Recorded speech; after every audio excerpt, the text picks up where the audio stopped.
जय गुरुदेव फ्रेंड्स। आज हम इस तरह का मुकुट बनाना सीखेंगे। ये हमारे 4 और 5 नंबर के लड्डू गोपाल का ड्रेस के साथ का मुकुट है। इसे मैंने इस तरह से 2 कलंगी बना के डेकोरेट किया है और इसे स्टोन चैन से इसे डेकोरेट किया है। ये हमारे इस ड्रेस के साथ का मुकुट है। ये ड्रेस मैंने पहले अपने चैनल पे अपलोड कर दी है, तो उसका लिंक आपको डिस्क्रिप्शन बॉक्स में मिल जाएगा, वहाँ से आप इसे देख सकते हैं। तो चलो हम ये पगड़ी बनाना शुरू करते हैं। सबसे पहले अपनी ऊन के अंदर हम 52 चैन बनाएंगे। 1 2 इस तरह हमने 52 चैन बना लिए। अब 3 चैन और बनाएंगे तो कुल हमारी 55 चैन हो जाती है। शुरू की 2 चैन तो हम स्किप कर देते हैं और तीसरी चैन के अंदर हमें एक डबल क्रोशा बनाना है। तो इस तरह हम सभी चैन के अंदर एक एक डबल क्रोशा बनाते हैं, अपनी इस रो को कंप्लीट करते हैं। इस तरह मैंने अपनी सभी चैन में एक एक डबल क्रोशा बना के इसे कंप्लीट कर लिया है और अपनी उनको कट कर दिया है। यहाँ पे इसके अंदर में इस तरह से नॉट लगा देती हूँ। अब अपनी हम रेड कलर की ऊन लेते हैं, जो हमारी इधर वाली साइड, इसमें ये हमारी पहली चैन है। इसमें पीछे से ये ऊपर अब अलग से हमें एक एक चैन दिखती है, इसमें पीछे की साइड से इस तरह से एक लूप निकाल लेंगे और यहाँ पे एक चैन बना दें। फिर इसी के अंदर हम एक सिंगल क्रोशे बना दें। फिर आगे की चैन में आगे से ना लेके पीछे से हम इसमें एक सिंगल क्रोशे बना दें। इससे सभी चैन में पीछे से लेते हुए इसके अंदर हम एक एक सिंगल क्रोशा बना के इसे कंप्लीट करते हैं। इससे मैंने अपने रेड कवर कंप्लीट कर लिया है। अब वापस से अपना लाइट कलर लेते हैं, जहाँ से हमने शुरू किया था वहीं पे से पीछे वाली चैन से उनको ज्वाइन कर लेते हैं। पहले एक चैन बनाते हैं, फिर इसी जगह इसके अंदर हम एक डबल क्रोशा बनाते हैं।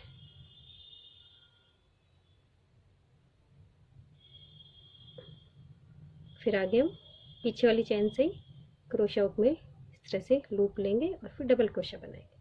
तो हमें यहाँ पे सभी जगह एक एक चैन में डबल क्रोशा बनाना है। पहले हमने डबल क्रोशा की रो बनाई, फिर सिंगल क्रोशा की, अब वापस से हम डबल क्रोशा की रो बनाते हैं।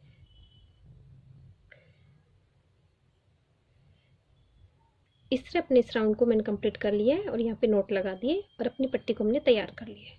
अब इसकी हम कलंगी तैयार करेंगे। कलंगी तैयार करने के लिए सबसे पहले अपना ऊन लेते हैं, इसमें मैजिक रिंग बनाएंगे।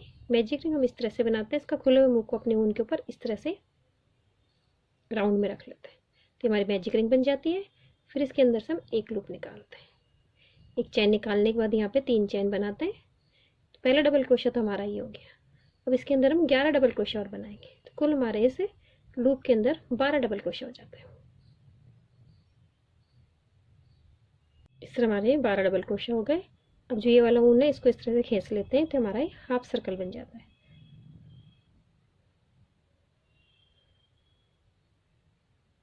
यहाँ पे अपनी ऊन को हम कट कर देते हैं। अपनी रेड कलर की ऊन लेते हैं, इसी लूप के अंदर हम रेड कलर की ऊन को इस तरह से निकाल लेंगे और अपनी रेड नीचे से ऊन को इस तरह से खींच देंगे। इस तरह से हमारा ये यहीं से ज्वाइन हो जाता है। फिर यहाँ पे हम एक चैन बना लेते हैं तो हमारा यहाँ पे ज्वाइन हो गया। अब इस ऊन को हम पीछे की तरफ ले जाएंगे। हमें अब उल्टी साइड से वर्क करना है, तो इस तरह से क्रोशा को इस तरह से उल्टा लेते हैं, आगे की तरफ ना लेके पीछे की तरफ लेके चैन में इस तरह से डाल लेंगे और इन दोनों लूप को भी साथ में ले लेंगे, जिससे हमारे इस तरह से इसमें से लूप लेंगे, फिर 2 का 1 कर देंगे। तो इस तरह से हमारी एक सिंगल क्रोशा की रो बनाएंगे। फिर आगे हम अगले वाले चैन के अंदर इस तरह से उल्टा लेते हैं क्रोशा को, इन दोनों लूप को साइड में इस तरह से रखेंगे जो इसके नीचे दब जाते हैं। फिर इन्हें 2 का 1 कर देते हैं।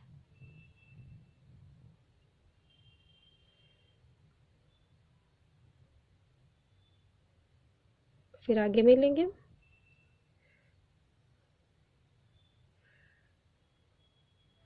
फिर 2 का 1 करते हैं। इस तरह से हमारी ये बल वाली ऊपर की तरफ ये आउटलाइन हो जाती है। इस तरह हमारी ये वाली कलंगी तैयार हो गई है। अब इस वाली ऊन को हम इस तरह से एडजस्ट कर देते हैं, पीछे की तरफ रॉन्ग साइड में लेके क्रोशा हुक में इस तरह से डाल के इसमें एक नोट लगा के अपनी ऊन को यहाँ पे हम कट कर देते हैं, जो बिल्कुल फिनिशिंग से हमारी ऊन पीछे से एडजस्ट हो जाती है इस तरह से। इसी तरह से मैंने रेड वाली ऊन को भी एडजस्ट कर दिया है इस तरह से। अब दूसरी बनाएंगे। दूसरी बनाने के लिए वापस से मैजिक रिंग बनाते हैं। एक लूप लेते हैं इसमें, फिर 3 चेन बनाएंगे, फिर इसी जगह इसके अंदर 12 डबल क्रोशे और बनाएंगे, तो कुल हमारे इसमें 13 डबल क्रोशे हो जाएंगे। इस तरह से मैंने 13 हाफ डबल क्रोशे कंप्लीट कर लिए। अब अपने ऊन को खींच देंगे तो हमारा हाफ सर्कल बन गया। अब शुरू में हम 3 चेन बनाते हैं। पहली चेन में हमारा पहला डबल क्रोशा हो गया। अब अगली चेन के अंदर हमें एक ही जगह 2 डबल क्रोशा बनाने हैं। एक बनाया, 2,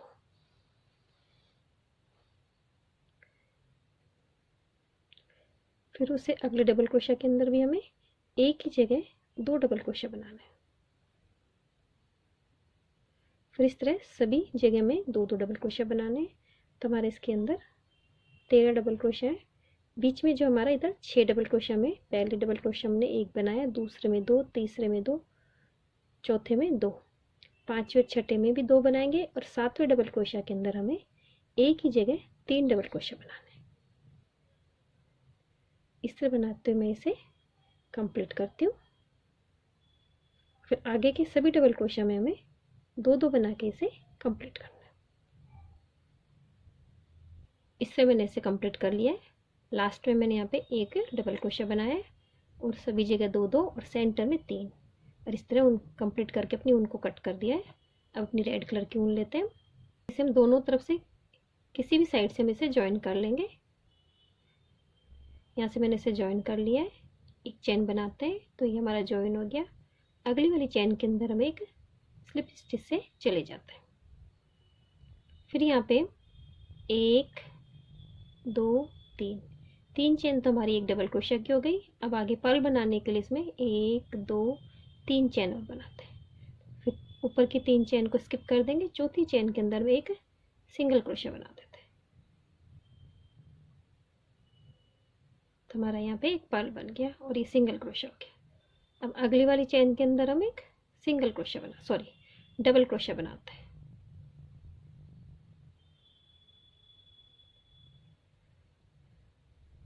फिर इसके ऊपर हम 3 चेन लेंगे और आगे इसके अंदर एक पर्ल बना देते हैं। फिर अगले के अंदर एक डबल क्रोशा लेते हैं, फिर 3 चेन बनाते हैं। फिर जो एक हमारा ये चेन वाला लूप होता है, एक डबल क्रोशा वाला, इन दोनों को लेके एक सिंगल क्रोशा बना देते हैं। तो इस तरह से हमारा ये पर्ल बनता है। इस तरह सभी चेन के अंदर पहले डबल क्रोशा बनाऊंगी, फिर 3 चेन लेंगे, फिर दोनों चेनों को लेके इसमें सिंगल क्रोशा बना देते हैं। इस तरह से हमारी सभी जगह पर्ल बन जाएगा। तो इसे मैं कंप्लीट करती हूँ, फिर मैं आपको दिखाती हूँ। इस तरह बनाते हुए इसके मैं लास्ट में आ गई हूँ। लास्ट में आके यहाँ पे इसे हम एक सिंगल क्रोशा जी ज्वाइन करके अपनी ऊन को कट कर देंगे।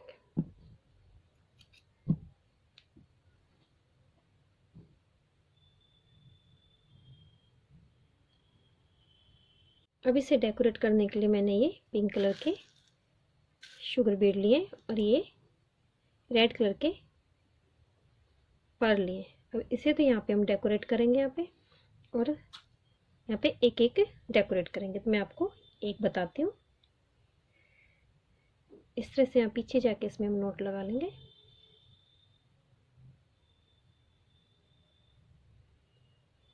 ऊपर वाले जो हमने पर्ल बनाया था उसके अंदर एक शुगर बीड हम लगा देंगे इस तरह से।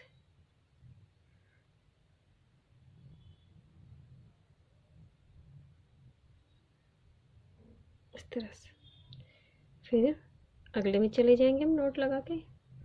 अगले में जाएंगे जब हम इस तरह से जाएंगे या नीचे की तरफ से जाएंगे, इससे हमारे ऊपर बीच में धागा ना दिखे। फिर यहाँ सेंटर में चले जाएंगे, फिर यहाँ पे एक और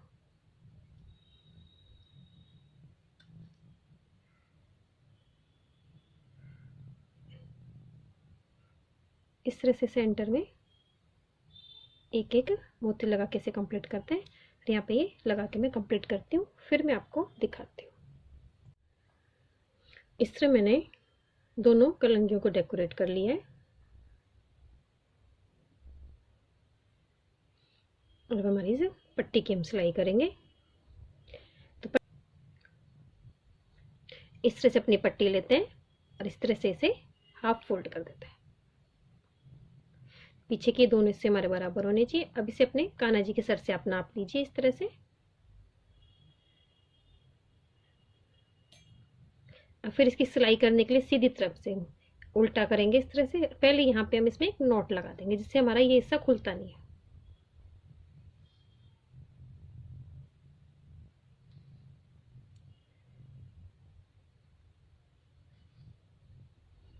उनको कट कर देते हैं।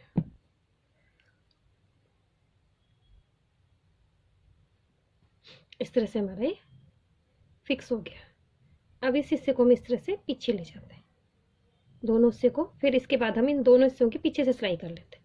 पहले हमने यहाँ पे नोट लगाया, अब इन दोनों हिस्सों को इस तरह से पकड़ेंगे और इस तरह से इन दोनों हिस्सों की हम यहाँ पे सिलाई कर देंगे। बिल्कुल आसानी से हमारी इस तरह से सिल जाती है, कोई मिस्टेक नहीं होती इसमें।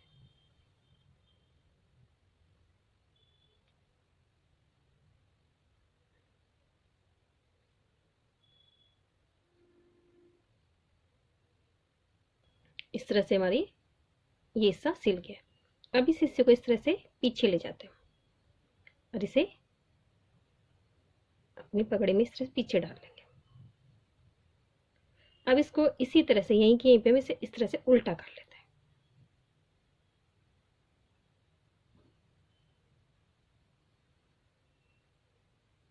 फिर इसे यहाँ से सेंटर से इसे सिलना शुरू कर देंगे।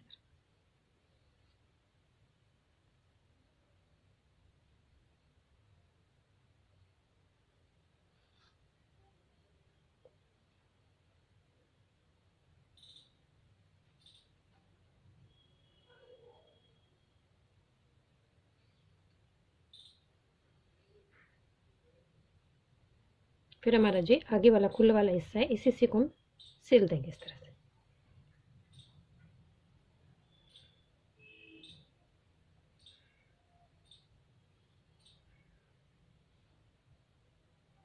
और यहाँ पे हम इसमें नॉट लगा देते हैं।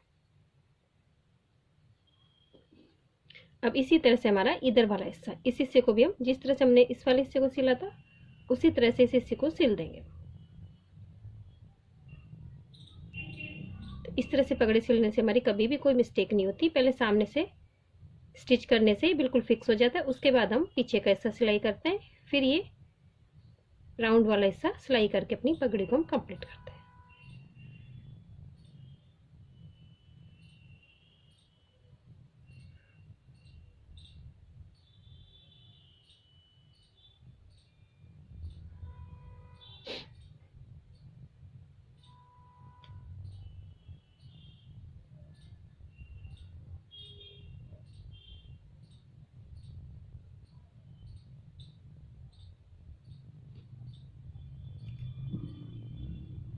अब इसे इस तरह से हम सीधा कर लेंगे। तो इस तरह से हमारी पगड़ी बिल्कुल फिक्स हो गई।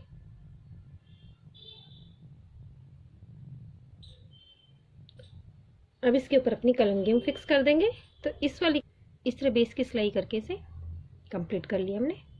इससे हमने अपनी पगड़ी की सिलाई कर ली है और ये कंप्लीट हो गई है। अब अपनी कलंगी के इस पे हम इस तरह से इस वाली कलंगी को यहाँ पे सिलाई करूँगी मैं। तो इस तरह से इसे फोल्ड करती हूँ यहाँ पे इसे इस तरह से सिलाई कर दूँ मैं।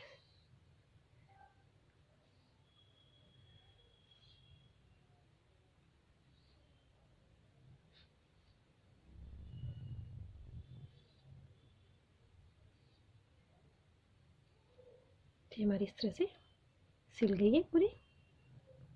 फिर इसे थोड़ा सा इस तरह से पीछे करके हम एक दो सिलाई और लगा देंगे, जिससे मैं आगे की तरफ झुकी हुई नहीं रहेगी। इस तरह से इसके पीछे से इस तरह से सिलाई कर देते हैं। इस तरह तो हमारी ये बिल्कुल फिक्स हो गई है। इसी तरह मैं इसे पीछे वाले हिस्से की सिलाई करके इसे कंप्लीट करते हैं। इस तरह से मैंने अपनी पगड़ी को डेकोरेट करके से कंप्लीट कर लिया है। यहाँ पे अपनी ड्रेस में मैंने ग्रीन कलर का वर्क है, तो मैंने ग्रीन कलर का वर्क यहाँ पे नहीं किया, इसलिए मैंने यहाँ पे ग्रीन कलर के ये टीयर शेप स्टोन चिपकाए, यहाँ पे रेड कलर के ना चिपकाए। और यहाँ पे आप जब वर्क करें तो रेड कलर का वर्क ना करके यहाँ पे ग्रीन कलर का वर्क करना है। इस तरह से हमारी ये पगड़ी तैयार हो गई। अगर आपको मेरी पगड़ी की डिज़ाइन अच्छी लगी हो तो मेरे वीडियो को लाइक कीजिए, शेयर कीजिए, मेरे चैनल को सब्सक्राइब कीजिए। Thank you for watching my video.